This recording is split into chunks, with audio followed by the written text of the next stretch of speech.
Inay, gusto kong manatili sa Pilipinas. Ang mga salitang ito, na binitiwan ng isang dalagang taga-Paraguay, ang tuluyang nagpabago sa kanyang buhay.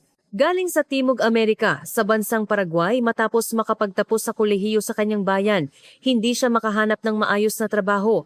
Araw-araw siyang nagtitiis sa pinakamababang sahod, hirap na hirap sa buhay.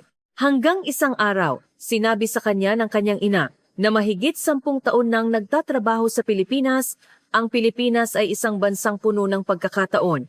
Bakit hindi mo subukan dito? Dahil dito, nagpasya siyang iwan ang kanyang kinagisnang bayan at tumahak sa isang paglalakbay na walang kasiguraduhan.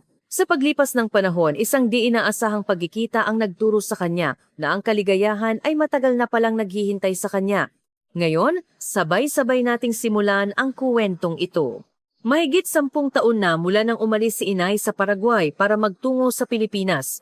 Mag-isa kong nanirahan sa isang maliit na apartment sa Asunsyon at sa tulong ng mga padala ni Inay, natapos ko ang aking pag-aaral sa kolehiyo. Bagamat matagumpay ako nakapagtapos sa kursong Business Administration, ang katotohanan pagkatapos ng graduation ay nagdulot sa akin ng matinding kawalan ng pag-asa. Sa Paraguay, ang paghahanap ng disenteng trabaho ay mas mahirap pa sa pag-akyat sa langit. Nagpasa ako ng 12 ng resume, ngunit lahat ay nauwi sa wala o di kaya'y tinanggihan. Ang trabahong sa wakas ay nahanap ko ay may pinakamababang sahod lamang, na halos hindi sapat para sa pangunahing pangangailangan. Paano pa kaya ang mamuhay ng mag-isa? Gabi-gabi? Nakikipag-video call ako kay Inay. Lagi niya akong pinapakalma, Abigail. Huwag kang mag-alala, nandito lang si Inay. Ngunit alam ko sa aking puso, sa edad na 25, ang umasa pa rin kay Inay ay isang malaking kahihiyan. Nakikita ko ang mga kaibigan ko na isa-isang nakakahanap ng trabaho at nagsisimula ng mamuhay ng mag-isa habang ako ay nananatili sa parehong kalagayan. Nang gabing iyon, mas huli tumawag si Inay kaysa karaniwan. Abigail, naisip mo na bang magtrabaho dito sa Pilipinas? Maraming oportunidad dito, lalo na para sa mga kabataang tulad mo. Puno ng pag-asa ang boses ni Inay. Natigilan ako. Ang Pilipinas, isang lugar na lubos na banyaga sa akin, ibang wika, ibang kultura, ibang lahat. Ang isipin pa lang ay nagdudulot na sa akin ng takot. Ngunit naisip ko, ano naman ang hinaharap ko kung mananatili ako sa Paraguay? Araw-araw na mababang sahod, isang kalagayang walang katapusan. Sa mga sumunod na araw, paulit-ulit kong pinag-isipan ang mungkahi ni Inay. Habang nakahiga sa kama, iba't ibang imahe ang pumapasok sa aking isipan. Ang mga kalsada ng Pilipinas, mga mukhang hindi pamilyar, wikang hindi ko maintindihan. Ngunit kasabay nito, naaalala ko rin ang mga magagandang bagay na ikinukwento ni Inay sa telepono. Ang masasarap na pagkain, ang mababait na tao, ang maginhawang pamumuhay, at ang mga trabahong puno ng pag-asa. Sa wakas nakapagpasya ako. Sa halip na mag-aksaya pa ng panahon dito, mas mabuting lakasan ko ang aking loob at subukan. Nang mag-book ako ng tiket papuntang Pilipinas, ang puso ko ay puno ng pananabik at kaba. Mahigit 10 taon ko nang hindi nakikita si Inay. Sa pag-iisip pa lang na magkikita kaming muli, hindi ko mapigilang mapaluha. Sa araw ng aking pag-alis sa Paraguay habang nakatayo sa airport at pinagmamasdan ng pamilyar na lungsod, nakaramdam ako ng kaunting panghihinayang. Ngunit mas nangingibabaw ang pananabik para sa hinaharap. Alam kong ang pag-alis kong ito ay maaaring maging isang malaking pagbabago sa aking buhay. Paglapag ng eroplano sa Ninoy Aquino International Airport, ang puso ko ay kumakabog ng napakabilis. Paglabas ko ng arrival hall, agad kong natanaw si Inay sa gitna ng maraming tao. Mahigit 10 taon kaming hindi nagkita. May mga puti na ang kanyang buhok at may mga kulubot na sa kanyang mukha, ngunit ang mga mata niyang puno ng pagmamahal ay hindi nagbago. Abigail, anak ko! Mahigpit akong niyakap ni Inay at pareho kaming napaiyak. Sa sandaling iyon, lahat ng aking kaba at takot ay naglaho, napalitan ng init at kapanatagan. Habang bumibiyahe kami pauwi, walang tigil si Inay sa pagpapakilala sa akin ng lahat ng bagay tungkol sa Pilipinas, kung gaano kasarap ang pagkain, kung gaano kabait ang mga tao, at kung gaano kaginhawa ang buhay. Habang nakatingin ako sa labas ng bintana, sa mga tanawing bago sa aking paningin, puno ng pagtataka at kuryosidad ang aking puso. Nakatira si Inay sa isang maliit na bayan sa Laguna, na halos 2 oras na biyahe mula sa Maynila. Nang lumabas ang sasakyan sa expressway at pumasok sa mga provincial road, nakita ko ang isang tanawing ibang-iba. Lunti ang mga palayan, mga bundok sa malayo, at mga simpleng bahay na gawa sa kahoy. Ito ay lubos na naiiba sa Pilipinas na nasa isip ko. Akala ko, ang Pilipinas ay tulad ng Maynila, maunlad at maingay. Hindi ko inaasahan na mapupunta ako sa isang tahimik na probinsya. Ngunit pagkaraan ng ilang araw, unti-unti kong naramdaman ang kakaibang ganda ng lugar. Tuwing umaga, ang huni ng mga ibon sa labas ng bintana ang gumigising sa akin. Sa hapon, ang buong bayan ay nagiging kulay ginto dahil sa papalubog na araw na parang isang pinta. Ang pinakadahilan ng aking kasiyahan ay ang kabaitan ng mga kapitbahay. Ang lola sa kabilang bahay ay madalas magbigay sa amin ng mga gulay na tanim niya. Ang tito sa tapat ay laging nakangiting bumabati sa akin.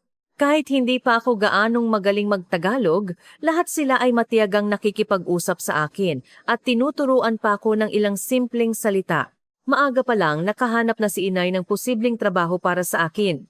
Isang multinational na kumpanya ang naghahanap ng empleyado at inayos ni inay ang isang interview para sa akin. Noong araw na iyon, suot ko ang aking pinakapormal na damit at kinakabahang pumasok sa interview room.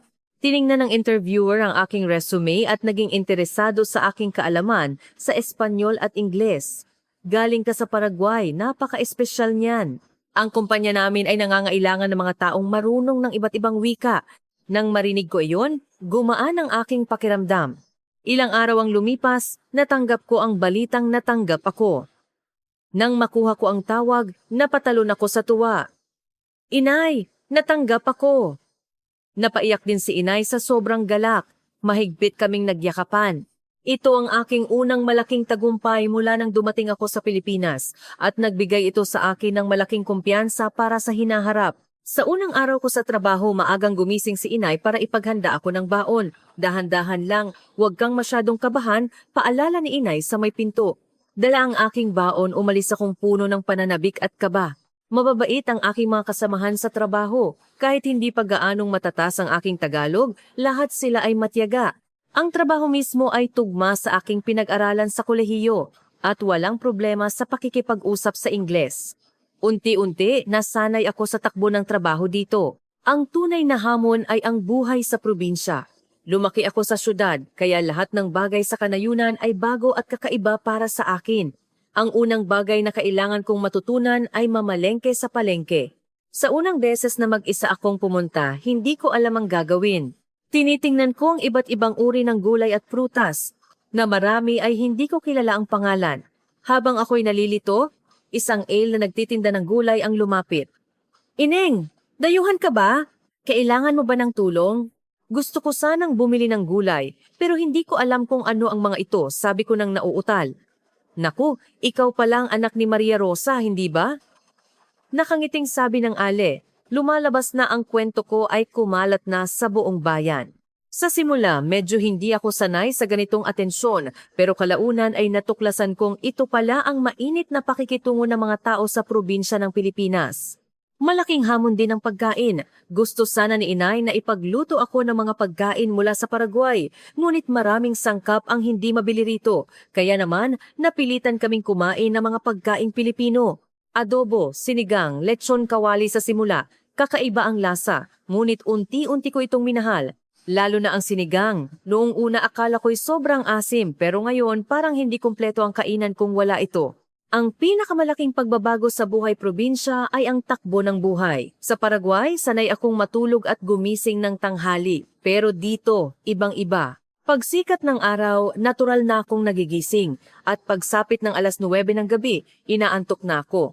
Sa simula, hindi ako sanay sa maagang paggising, ngunit nang makita ko ang sinag ng araw sa mga palayan at malanghap ang sariwang hangin, natuklasan kong napakaginhawa pala ng ganitong buhay. Ang araw-araw na biyahe ay isa ring bagong karanasan. 1 oras at kalahati ang biyahe sa bus papunta sa opisina, ngunit hindi ako nababagot. Ang tanawin sa labas ng bintana ay nagbabago kasabay ng panahon. Tagsibol na may mga namumulaklak na puno, tag-araw na may lunti ang palayan, at taglagas na may gininto ang mga uhay. Ang mga tanawing ito na hindi ko pa nakita sa Paraguay ay nagbibigay sa akin ng pananabik sa biyahe araw-araw. Lalo pang naging mabait sa akin ang mga kapitbahay. Ang lola sa kabilang bahay ay itinuturing akong parang sariling apo, madalas magpadala ng mga gulay na tanim niya. Ang tita sa tapat naman ay kusang nagtuturo sa akin ng Tagalog, itinatama ang aking bigkas. Abigail, ang salitang ito ay ganito dapat bigkasin. Lagi niyang matiyagang pagtuturo. Minsan, namimiss ko ang aking mga kaibigan sa Paraguay at nakakaramdam ako ng kalungkutan. Ngunit sa mga panahong iyon, sinasamahan ako ni inay, nakikipagkwentuhan o nanonood kami ng mga teleseryeng Pilipino. Tuwing weekend, nagluluto rin si inay ng mga binagong bersyon ng pagkain mula sa Paraguay. Kahit hindi eksakto ang lasa, ang pamilyar na pakiramdam ay nagbibigay sa akin ng init.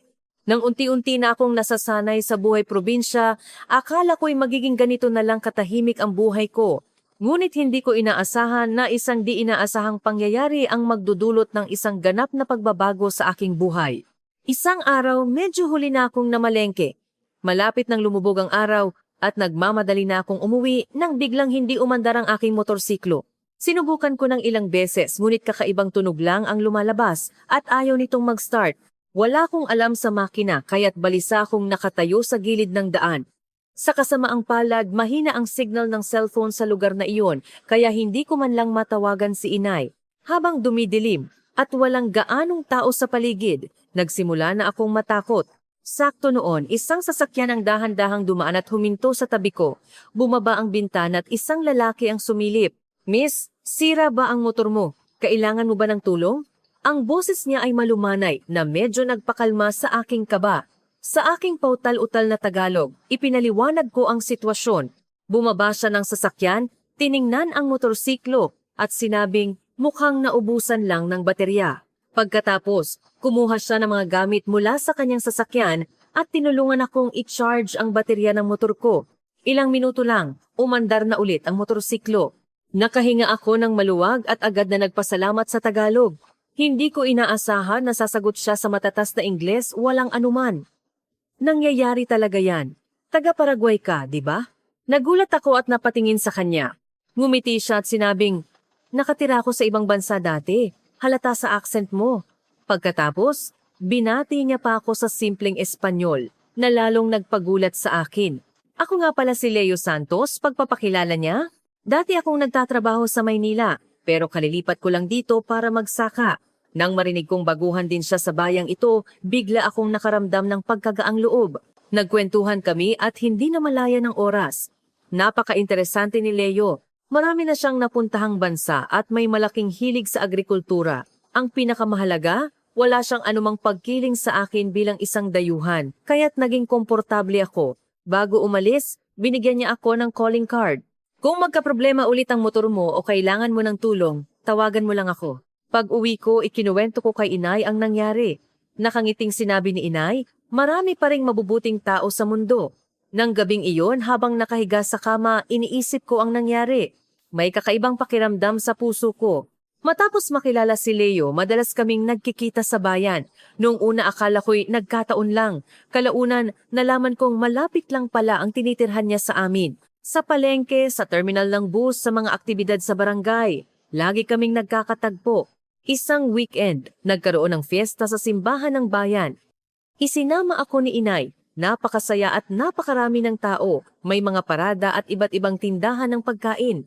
Habang nanonood ako ng palabas, may tumawag sa pangalan ko. Abigail. Si Leo pala. Kasama niya ang ilang matatanda sa barangay at naglalaro ng mahjong. "Gusto mong sumali?" Bahagi rin ito ng karanasan sa kulturang Pilipino, di ba? Lumapit ako at tiningnan ang mga tiles sa lamesa ng mahjong. Hindi ko maintindihan. Tinuruan ako ni Leo ng mga patakaran sa gilid, ngunit madalas pa rin akong magkamali. Ang mga lolo sa barangay ay napaka-mapagpasensya at pinuri pa ako magaling na para sa isang dayuhan na ikinahiya at ikinatuwa ko. Makalipas ang ilang araw, nabanggit ni Leo na naghahanda siya ng isang lote para tamnan ng gulay. Narinig ito ni inay at sinabing, "Magtanim din kaya tayo ng gulay?" Kaya nagpa siya kaming magpaturo kay Leo. Masigasig siyang pumayag at inalok kaming samahan siyang bumili ng mga gamit sa pagsasaka sa weekend. Sa tindahan ng gamit pang agrikultura, doon ko na lamang wala akong kaalam-alam sa pagsasaka. Tinanong ako ng tindero kung anong kailangan ko, ngunit hindi ako makasagot. Si Leo ang tumulong sa akin na magpaliwanag. Nagsisimula pa lang siyang magtanim, kaya kailangan niya ng mga pangunahing kagamitan. Pagkatapos, isa-isa niyang ipinaliwanag sa akin ang gamit ng bawat isa. Pag-uwi, sinimulan naming ayusin ang aming bakuran, pagbubungkal ng lupa, paggawa ng mga plat at paglalagay ng pataba. Bawat hakbang ay mas mahirap kaysa sa inaakala ko. Habang nagpapakita si Leo, sinabi niya, ganyan talaga sa simula. Noong nasa Maynila ako, kahit halaman sa paso, hindi ko mabuhay. Ang kanyang pagpapalakas ng loob ay nagpagaan sa aking pagkadismaya. Ilang araw ang lumipas, nagdala si Leo ng mga buto. Kangkong at petsa ay madaling itanim, bagay sa mga baguhan. Maingat niya akong tinuruan kung paano itanim ang mga buto, kung gaano dapat ang layo sa isa't isa, at kung gaano kalalim ang pagbaon. Habang pinagmamasdan ko ang kanyang seryosong mukha, isang mainit na damdamin ang umusbong sa aking puso. Sa proseso ng pagtatanim, marami kaming napag-usapan. Ikinuwento niya ang kanyang buhay bilang isang office worker sa Maynila, kung bakit siya nagpasyang bumalik sa probinsya para magsaka, at ang mga hirap at ginhawa sa pag-adjust sa bagong buhay. Ibinahagi ko rin sa kanya ang aking buhay sa Paraguay, ang culture shock na naranasan ko sa Pilipinas at ang mga nakakatuwa o mahihirap na karanasan. Isang beses, sobrang pagdilig ko at nabulok ang mga punla, sobra akong nalungkot. Ngunit sinabi ni Leo, ang pagtatanim ay ganyan talaga. Natututo ka mula sa mga pagkakamali. Noong nakaraang taon, lahat ng kamatis ko namatay. Ang kanyang magaan na pananaw ay nag-alis ng bigat sa aking dibdib, unti-unti. Napansin kong lalo kong inaabangan ang mga pagkakataong makasama si Leo. Lagi siyang maalalahanin, napapansin ang aking mga pangangailangan, at nagbabahagi ng kanyang mga saloobin. At higit sa lahat, hindi niya ako tinatrato ng espesyal dahil dayuhan ako. Sa halip, itinuturing niya akong isang ordinaryong kaibigan. Ito ang nagparamdam sa akin ng malaking kaginhawahan. Napansin din ni Inay ang mga nangyayari. Isang araw bigla niya akong tinanong, Abigail, may gusto ka ba kay Leo?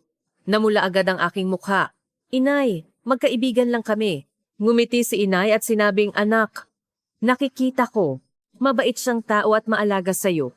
Nang gabing iyon, habang nakahiga sa kama, paulit-ulit kong iniisip ang sinabi ni Inay.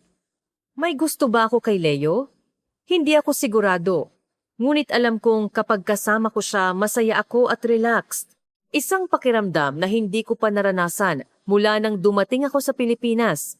Ilang linggo pa ang lumipas at sa wakas, tumubo na ang mga gulay sa aming hardin. Habang tinitingnan ko ang mga luntiang dahon, hindi ko mapigilang matuwa. Masaya rin si Leo para sa akin. Kita mo na, ang galing mo! Nang hapong iyon, sabay naming pinitas ang unang ani ng kangkong. Ang sinag ng papalubog na araw ay tumatama sa mga gulay. Si Leo ay nakatayo sa tabi ko at ang hangin ay marahang humahaplos sa kanyang buhok. Sa sandaling iyon, isang kakaibang pakiramdam ang aking naramdaman na parang ang tagpong ito ay mananatili sa aking puso magpakailanman. Habang maayos na ang takbo ng buhay ko sa probinsya, naharap ako sa isang mahalagang desisyon. Malapit nang mag-expire ang aking visa at kailangan kong pag-isipan kung ano ang susunod na hakbang. Isang linggo ng umaga, habang naglalakad kami ni Inay, napag-usapan namin ito. Abigail, ano ang mga plano mo? Tanong ni Inay. Nanahimik ako ng matagal. Babalik sa Paraguay? Pero nasanay na ako sa buhay dito. Matatag ang trabaho ko sa kumpanya, mababait ang mga kapitbahay, at ang pinakamahalaga, kasama ko si Inay. Inay, gusto kong manatili sa Pilipinas, sabi ko mula sa puso. Kahit noong una ay hindi ako sigurado. Ngayon, gustong-gusto ko na rito. Isang masayang ngiti ang sumilay sa mukha ni Inay. Kung ganoon, naisip mo na bang mag-apply para sa naturalization? Plano ko na ring mag-apply para maging Pilipinong mamamayan. Naturalization. Isang salitang hindi ko pa sineseryoso noon. Ang talikuran ng aking pagiging Paraguayan para maging isang Pilipino, isang napakalaking desisyon. Maraming imahe ang sumagi sa aking isipan. Ang aking tahanan sa Paraguay, mga kaibigan, mga pamilyar na kalsada. Ngunit kasabay nito, naisip ko rin ang aking buhay ngayon. Ang mababait na kapitbahay, ang matatag na trabaho, at sina Inay at Leo. Matapos ang ilang araw na pag-iisip, naging malinaw ang sagot sa aking puso. Ang Pilipinas na ang aking tahanan. Sumunod na linggo, sumama ako kay Inay sa Bureau of Immigration para magtanong tungkol sa naturalization. Mabait na ipinaliwanag ng staff ang buong proseso at mga kinakailangang dokumento. Mas komplikado ito kaysa sa inaakala ko. Ngunit hindi imposible. Lalo na't napagdaanan na ito ni Inay minsan kaya marami siyang maipapayo sa akin. Hindi ko akalain na susundan ko pala ang mga yapak mo. Sabi ko kay inay paglabas namin. Nung bata ko, hindi ko maintindihan kung bakit kinailangan mong umalis sa Paraguay, kung bakit kailangan mong magtrabaho sa napakalayong lugar. Minsan, nagtanim pa ako ng sama ng loob sa'yo, iniisip na hindi mo ako sapat na mahal. Pero ngayon, naiintindihan ko na. Ginawa mo yun para sa isang mas magandang buhay, para sa kinabukasan ng pamilya. At ngayon, ako naman ang tumatahak sa parehong landas. Sinabi ko rin kay Leo ang aking desisyon. Tuwang-tuwa siya. Napakagandang desisyon yan. Kailangan ng Pilipinas ng mga taong tulad mo. Ang kanyang suporta ay nagbigay sa akin ng malaking lakas. Tulad nung isinuko niya ang kanyang trabaho sa Maynila para bumalik sa probinsya, minsan sa buhay, kailangan nating gumawa ng malalaking pagpapasya. Tumawag ako sa aking mga kaibigan sa Paraguay para ibalita ito. Karamihan sa kanila ay nagulat, ngunit lahat sila ay bumati sa akin. Bagay sa'yo yan, Abigail. Hindi ka naman takot sa mga hamon, sabi ng isa kong matalik na kaibigan. Nang gabing iyon, umupo kami ni inay para pagplanuhan ang hinaharap. Simula sa paghahanda para sa naturalization exam, pinag-isipan na rin namin ang aking magiging pangalang Pilipino. Sa pag-iisip na magsisimula ako ng bagong buhay gamit ang isang bagong pangalan na puno ng pananabik ang aking puso. Matapos magpasya, nagsimula ang aking abalang mga araw. Kailangan kong mag-aral para sa pagsusulit habang nagtatrabaho. Kasaysayan ng Pilipinas, kultura at mga pangunahing batas mas marami palang dapat pag-aralan kaysa sa inaakala ko. Ang pinakamahirap ay ang kasaysayan ng Pilipinas mula sa pananakop ng mga Espanyol, Amerikano at Hapon hanggang sa kasalukuyang panahon. Napakaraming dapat tandaan sa bawat yugto, sabi ni inay. Nahirapan din ako dyan noon, pero para maging isang Pilipino, dapat mong unawain ang kasaysayan ng lupaing ito. Malaki rin ang naitulong ni Leo. Tuwing weekend, naglalaan siya ng oras para tulungan akong mag-review. Mula sa kahulugan ng watawat ng Pilipinas hanggang sa mga pagkain tuwing Pasko at Bagong Taon at sa mga pagpapahalagang mahalaga sa mga Pilipino, lahat ay detalyado niyang ipinaliwanag sa akin. Isang beses nagdala si Leo ng mga sample exam para masubukan ko. Sa unang mock test ko sa 100 puntos, 50 lang ang nakuha ko. Sa sandaling iyon, gusto ko nang sumuko. Abigail, 3 beses akong kumuha ng exam bago pumasa. Pag-alo sa akin ni inay, sino bang nakakakuha niyan sa unang subok? Dahil sa sinabi ni inay, nagkaroon ulit ako ng lakas ng loob. Araw-araw, gumigising ako ng alas 5 ng umaga para mag-aral ng 1 oras. Kahit sa tanghalian, nagbabasa ako. Ganito ang naging routine ko sa loob ng ilang buwan. Dumating din ang araw ng pagsusulit. Pagpasok ko sa testing center, nakita ko ang maraming tao na tulad ko, galing sa iba't ibang bansa, China, Vietnam at iba pa. Lahat kami ay naroon, dala ang iisang pangarap. Nang makita ko sila, biglang nawala ang aking kaba. Ang mga tanong ay hindi kasing hirap ng inaasahan ko. Hindi nasayang ang ilang buwang pagsisikap ko. Karamihan sa mga tanong ay nasagutan ko ng maayos, lalo na ang tungkol sa demokrasya ng Pilipinas, na espesyal na itinuro sa akin ni Leo. Paglabas ko ng testing center, naghihintay sa labas sina inay at Leo. Kumusta? Kinakabahang tanong ni inay. Tingin ko, okay naman. Nakangiti kong sagot. Nang gabing iyon, naghanda pa ng maliit na salusalo ang mga kapitbahay para palakasin ang loob ko. Ang kanilang pagmamalasakit ay lubos kong ikinatuwa.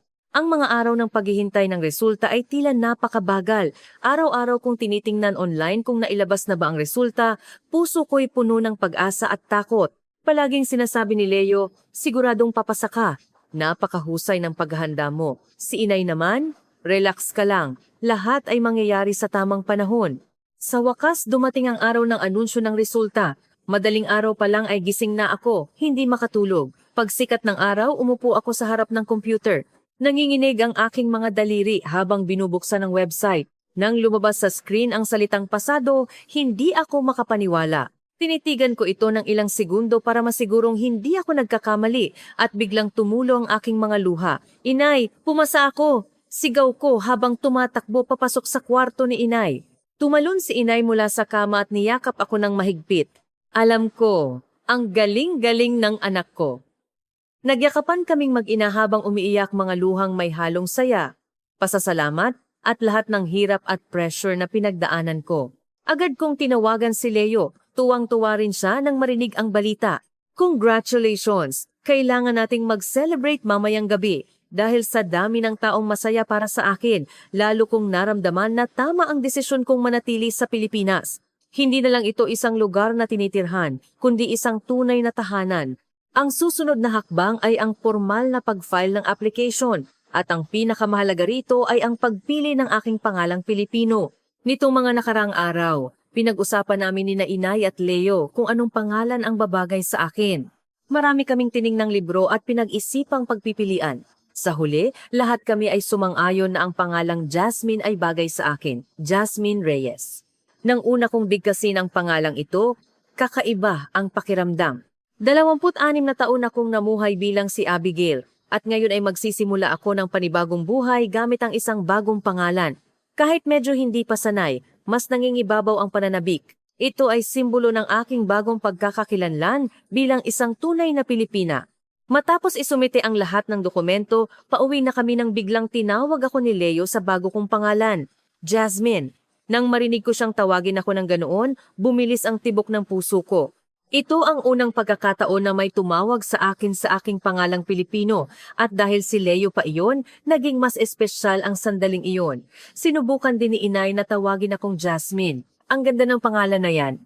Nang gabing iyon, nag-organisa ang mga kapitbahay ng isang maliit na selebrasyon para sa akin sa barangay hall. Nagdala sila ng iba't ibang masasarap na pagkain at may nagdala pa ng cake. Sa kanyang talumpati, sinabi ng kapitan, "Si Jasmine ngayon ay tunay ng bahagi ng ating barangay." Lahat ay pumalakpak at nagsigawan. Nang ako na ang magsasalita, tumayo ako at tiningnan ang lahat. Nang una akong dumating sa Pilipinas, wala akong alam at lahat ay bago sa akin. Pero dahil sa inyo, mabilis akong naka-adjust. Salamat sa pagtrato ninyo sa akin bilang pamilya. Mula ngayon bilang isang Pilipino, magsusumikap akong mamuhay dito. Tumingin ako kay Leo at nagpatuloy. At dito ko rin natagpuan ang aking sariling kaligayahan. Lahat ay nagtawanan. At may mga nang-asar na magsalita si Leo. Lumapit si Leo sa harap, tumingin sa akin, at sinabing, "Jasmine, welcome home." 4 na simpleng salita ngunit nagpaiyak sa akin. Oo, umuwi na ako. Ito na ang aking tahanan. Pagkatapos ng selebrasyon, naglakad kami ni Leo sa maliliit na kalsada ng bayan. Ang liwanag ng buwan ay kumikinang sa mga palayan, mula noon hanggang ngayon. "Inay, salamat sa pagdala mo sa akin sa Pilipinas," sabi ko habang hawak ang kamay ni Inay pag-uwi. "Anak, sarili mong desisyon yan. Napakatapang mo," sabi ni Inay habang tinatapik ang aking kamay. "At dito, natagpuan mo ang iyong sariling kaligayahan." Masayang-masaya si Inay para sa'yo. Alam ko kung anong kaligayahan ang tinutukoy ni Inay. Nakikita niya ang nararamdaman ko para kay Leo. Ngunit hindi pa ako handa na harapin ang damdaming iyon. Kailangan ko pa ng panahon. Habang pinoproseso pa ang aking papeles, nagkaroon ng mga bagong pagbabago sa buhay ko. Sa opisina, nagsimula silang magbigay sa akin ng mas mahalagang proyekto. Dahil marunong ako ng iba't ibang wika, malaking tulong ako sa pag-asikaso ng mga international business. Ipinahiwatig pa ng aking manager ang posibilidad ng promotion sa hinaharap. Ang lahat ng ito ay nagbigay sa akin ng mas malaking kumpiyansa. Tuwing weekend, kasama ko pa rin si Leo sa pag-aalaga ng aming gulayan. Habang nagbabago ang panahon, nagtatanim kami ng iba't ibang gulay, talong, pipino, sibuyas. Ang makita silang lumalaki araw-araw ay nagbibigay ng kakaibang kasiyahan. Isang Sabado ng hapon, habang nag-aalis kami ng damo, biglang nagtanong si Leo, "Jasmine, namimiss mo ba ang Paraguay?" Ito ang unang pagkakataon na may nagtanong sa akin ito gamit ang bago kong pangalan. Itinigil ko ang aking ginagawa at nag-isip. Oo, namimiss ko, tapat kong sagot. Namimiss ko ang mga kaibigan ko doon, ang mga pamilyar na kalsada, ang pagkain. Pero tiningnan ko ang mga palayan sa paligid, ang mga bundok sa malayo, at si Leo sa tabi ko. Mas gusto ko ang buhay ko ngayon. Tumango si Leo. Naiintindihan ko. Parang noong umalis ako sa Maynila, nang hinayang din ako sa mga kaibigan at buhay doon. Pero minsan, ang pagbabago ay para mahanap natin ang lugar na mas nababagay sa atin. Nagsisisi ka ba? Tanong ko. Sa pag-iwan mo sa trabaho sa Maynila para magsaka rito? Hindi! Matatag niyang sagot. Noong nasa Maynila ako, araw-araw akong nagmamadali. Tuwing weekend, gusto ko lang matulog.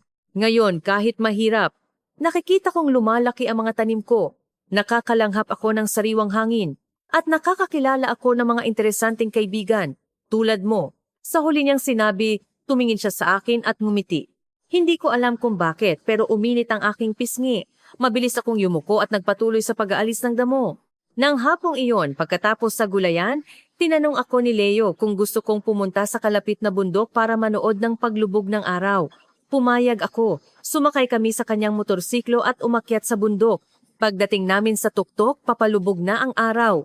Ang buong kalangitan ay naging kulay kahel at ang mga palayan sa malayo ay kumikinang na parang ginto. Ang ganda, hindi ko mapigilang masabi. Oo nga, sabi ni Leo sa tabi ko. Ito ang isa sa mga dahilan kung bakit ako nanatili rito. Sa Maynila, hindi ka makakakita ng ganitong tanawin. Magkatabi kaming nakatayo, tahimik na pinapanood ang dahan-dahang paglubog ng araw. Sa sandaling iyon, parang huminto ang oras. Tanging kaming dalawa lang at ang magandang tanawin. Jasmine! Biglang tawag ni Leo. Masaya akong nagpasya kang manatili sa Pilipinas. Lumingon siya tumingin sa akin. Kung pinili mong bumalik sa Paraguay, baka hindi na kita nakilala. Ang puso ko ay kumakabog ng napakabilis. Ano ang ibig niyang sabihin? Hindi ko na pinag-isipan pa at mahina na lang na sumagot, masaya rin akong nakilala kita. Pauwi, paulit-ulit na umalingaw-ngaw sa isip ko ang kanyang mga salita. Napansin kong lalo kong pinapahalagahan si Leo, ang kanyang mga iniisip at ang tingin niya sa akin. Ang pakiramdam na ito ay nagpapasaya at nagpapakaba sa akin. Sa mga sumunod na linggo, tila mas naging madalas ang pagdalaw ni Leo. Minsan para tumulong sa gulayan, minsan para lang makipagkwentuhan. Nakikita ito ni Inay, ngunit wala siyang sinasabi, paminsan-minsan ay nagpapakita lang ng isang makahulugang ngiti. Ang mga lola sa barangay naman ay diretsahan. Isang beses, habang namimili ako sa palengke, isang lola ang nakangiting nagsabi, Jasmine, mukhang mabait sa'yo yang si Leo ha? Namula agad ang aking mukha, magkaibigan lang po kami. Talaga ba? Mas lalong lumaki ang ngiti ng lola. Kayong mga kabataan ngayon, napakamahiyain. Kahit sinasabi kong magkaibigan lang kami, alam ko sa puso ko na ang nararamdaman ko para kay Leo ay higit pa sa pagkakaibigan. Hindi ko lang alam kung ano ang iniisip niya at hindi rin ako naglakas loob na magtanong. Isang gabi, habang nagkakape kami ni Inay sa bakuran, bigla siyang nagsalita. Alam mo Jasmine, may mga pagkakataong itinakda talaga. Tiningnan ko si Inay, hindi masyadong naiintindihan ang ibig niyang sabihin. Pumunta si Inay sa Pilipinas noon para bigyan ka ng mas magandang buhay. Pero hindi ko inaasahan na mapupunta ka rin dito at dito mo matatagpuan ang iyong kaligayahan. Hinawakan ni Inay ang aking kamay. Kung gusto mo si Leo, lakasan mo ang loob mo. May mga pagkakataong kapag pinalampas mo, hindi na babalik. Ang mga salita ni Inay ay nagpagising sa akin buong gabi. Gusto ko ba talaga si Leo? Ang sagot ay oo. Pero ano ang dapat kong gawin? Habang iniisip ko pa kung paano haharapin ang aking nararamdaman, isang di inaasahang pangyayari ang naganap. Araw iyon ng pista ng bayan at nagkaroon ng barbecue party sa plaza. Nagdala kami ni Inay ng mga inihandang pagkain. Nandoon din si Leo. Lahat ay nakapalibot sa grill. Nag-iihaw at nagkukwentuhan. Masaya ang lahat. Malaki at bilog ang buwan na nagbibigay ng maligayang pakiramdam. Habang nag-iihaw ako ng hotdog, isang babae ang lumapit at marahang tinapik ang balikat ni Leo. Leo, long time no see! Lumingon si Leo at nagulat. Patricia, anong ginagawa mo dito? Nabalitaan kong umuwi ka na sa probinsya, kaya dinalaw kita. Matamis na ngumiti ang babaeng nagngangalang Patricia. Nakatayo ako sa gilid, at biglang naramdaman kong hindi ako kabilang. Masayang nag-uusap sina Leo at Patricia, mukhang napaka-close nila. Isang kakaibang pakiramdam ang bumalot sa akin, mapait at mabigat. Jasmine, sunog na yung hotdog, paalala ni Inay. Doon lang ako natauhan at mabilis na binaligtad ang hotdog. Ngunit ang atensyon ko ay wala sa pag-iihaw. Palihim kong tinitingnan sina Leo at Patricia. Kalaunan lumapit si Leo kasama si Patricia. Jasmine, pakilala ko sa iyo, college classmate ko si Patricia. Patricia, ito si Jasmine galing sa Paraguay. Hi! Inilahad ni Patricia ang kanyang kamay. Madalas ka ngang ikwento sa akin ni Leo. Pilit akong ngumiti at kinamayan siya. Ngunit sa isip ko, madalas akong ikwento? Gaano sila ka-close? Buong gabi, wala ako sa sarili. Habang pinapanood ko sina Leo at Patricia na masayang nag-uusap, lalo akong nabalisa. Nagseselos ako, ngunit wala akong karapatang magselos.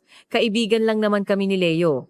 Pagkatapos ng event, sinabi ni Patricia na mananatili siya ng ilang araw sa isang resort sa bayan. Lalo akong nalungkot. Pauwi, tinanong ako ni Inay, anong problema? Mukhang hindi ka masaya. Wala po, tanggi ko, ngunit halatang walang sigla ang boses ko. Dahil ba sa babaeng yon? Diretsyong tanong ni Inay. Nanahimik ako. Bumuntong hininga si Inay. Anak, kung may bumabagabag sa'yo, dapat mong sabihin.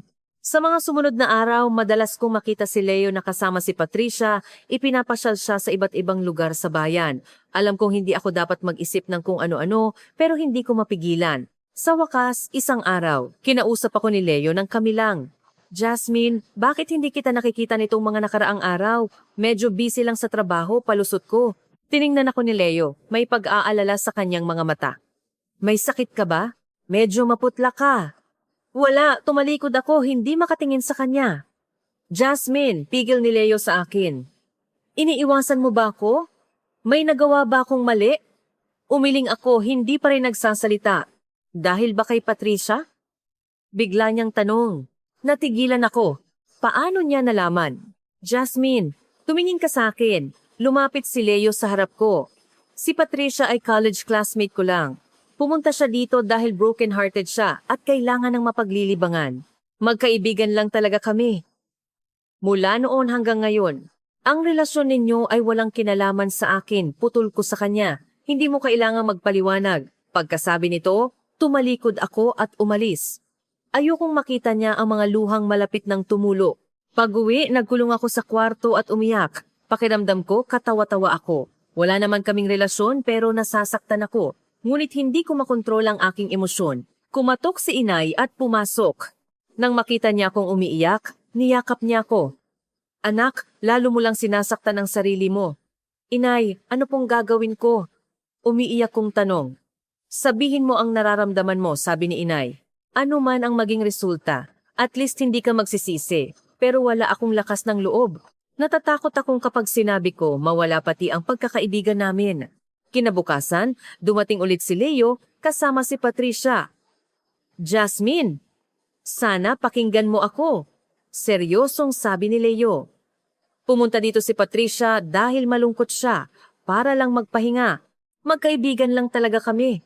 Tumango rin si Patricia. Sorry kung nagdulot ako ng hindi pagkakaintindihan. Ikaw ang madalas ikwento sa akin ni Leo sa bayan. Sabi niya, napaka-espesyal at napakatapang mo raw. Natigilan ako. Madalas niya akong ikwento? Sinasabi niyang espesyal ako? Jasmine, tumingin sa akin si Leo. Napakalambing ng kanyang mga mata. Sana maintindihan mo, mahalaga ka sa akin.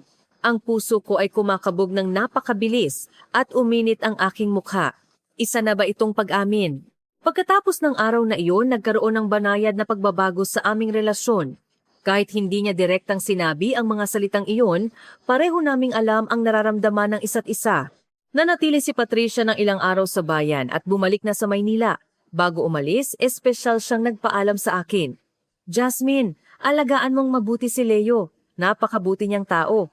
Tumango ako. At ang hindi pagkakaintindihan sa puso ko ay tuluyang naglaho. Isang weekend ng Oktubre, niyaya ako ni Leo na mamasyal sa Taal Lake. Ito ang unang pagkakataon na bumiyahe ako sa malayong lugar mula nang dumating ako sa Pilipinas. Ang lawa ay kumikinang at ang mga bundok sa malayo ay malabong natatanaw. Nag-arkila kami ng bisikleta at nag-ikot sa paligid ng lawa. Ang hangin na humahaplo sa aking mukha ay napakaginhawa. Jasmine, alam mo ba, sabi ni Leo habang nagbibisikleta sa tabi ko, mula noong araw na nagpasya kang manatili sa Pilipinas, napakasaya ko. Bakit? Tanong ko. Dahil huminto siya sandali dahil gusto kong lagi kang nasa tabi ko. Sa pagkakataong ito, napakalinaw ng kanyang sinabi. Ang puso ko ay kumakabog ng mabilis ngunit kasabay nito puno ng kaligayahan. Ako rin. Mahina kong sabi. Gusto ko ring laging makasama ka. Huminto si Leo sa pagbibisikleta, tumingin sa akin, at ngumiti ng napakatamis. Sa sandaling iyon, ang ganda ng Taal Lake ay naging background na lang. Sa aking mga mata, siya lang ang nakikita ko. Matagal kaming nakaupo sa tabi ng lawa, pinag-uusapan ang aming mga plano sa hinaharap. Sinabi niyang gusto niyang palakihin ang kanyang sakahan at mag-focus sa organic farming. Sinabi ko namang gusto kong magpatuloy sa trabaho, ngunit gusto ko ring matuto pa ng maraming bagay tungkol sa Pilipinas. Kapag nakuha mo na ang iyong ID, libutin natin ang buong Pilipinas, ha? Sabi ni Leo. Oo, sagot ko. Pagbalik namin sa bayan, ikinuwento ko kay inay ang nangyari. Hindi siya nagulat, ngumiti lang at sinabing, matagal ko nang alam. Noong Nobyembre, sa wakas ay nakuha ko na ang aking Philippine ID. Habang tinitingnan ko ang card, ang pangalang Jasmine Reyes at ang aking larawan, naluha ako. Opisyal na akong Pilipino. Nang gabing iyon, muling naghanda ng selebrasyon ang barangay para sa akin.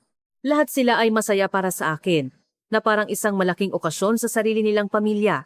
Sa kanyang talumpati, sinabi ng kapitan si Jasmine na galing pa sa Paraguay ay isa ng tunay na Pilipino, ikinararangal siya ng ating bayan. Si Leo ay nakatayo sa gitna ng mga tao, nakatingin sa akin, puno ng pagmamahal ang kanyang mga mata. Alam kong ipinagmamalaki niya ako. Nang ako na ang magsasalita, tumayo ako at hinarap ang lahat. 2 taon nang nakalipas nang dumating ako sa Pilipinas, walang alam at puno ng takot. Ngunit tinanggap ninyo ako. Itinuring na pamilya.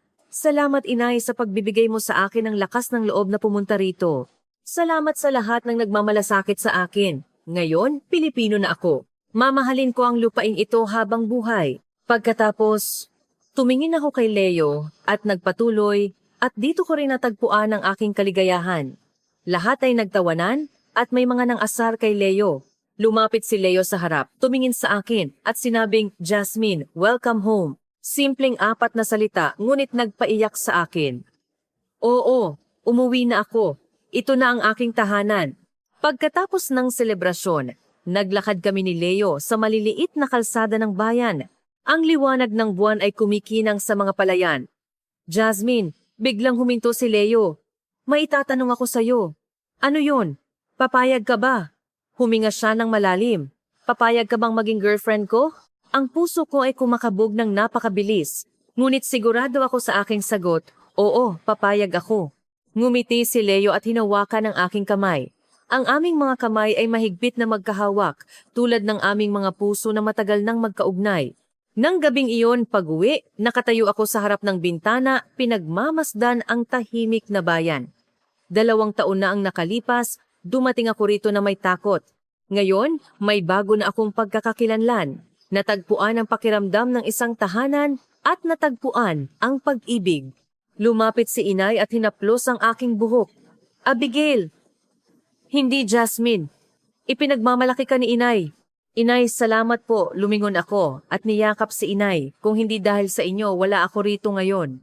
Anak, lahat yan ay dahil sa iyong sariling pagsisikap. Tinapik ni inay ang aking likod. Napakamatapang at napakaswerte mo. Oo, napakaswerte ko. Maswerteng nakilala ko si Leo. Maswerteng tinanggap ako ng bayang ito. At maswerteng natagpuan ko ang aking lugar sa lupaing ito. Mula kay Abigail ng Paraguay hanggang kay Jasmine ng Pilipinas, hindi lang ito pagbabago ng pangalan, kundi isang muling pagsilang. Alam kong mahaba pa ang tatahakin ko at marami pang hamon ang darating. Ngunit ngayon, kasama ko si inay, si Leo, at ang mabait na komunidad na ito. Hindi na ako natatakot.